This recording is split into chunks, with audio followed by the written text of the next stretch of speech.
আপা করে টাকা দেন না আপা, আমি 2 দিন ধরে কিছু খাইনি আপা, কিছু দেন, সাহায্য এই করেন। দাঁড়াও, তোমার এই অবস্থা কেন?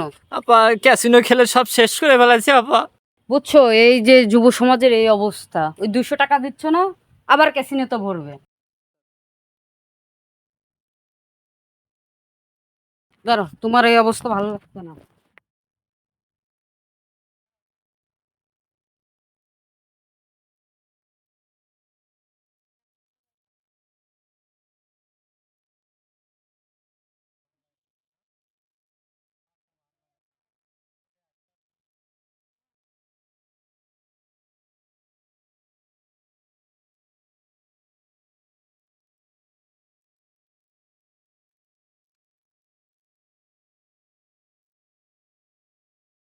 আমরা চুলবাল সংগঠন থেকে এসেছি, আপনাকে এইটুকু সাহায্য করতে পারছি। আশা করি এবার স্বাবলম্বী হবেন এবং জুয়া থেকে বিরত থাকবেন। সবাই জুয়া থেকে বিরত থাকবেন এবং চুলবাল সংগঠনের পাশে থাকবেন। ধন্যবাদ।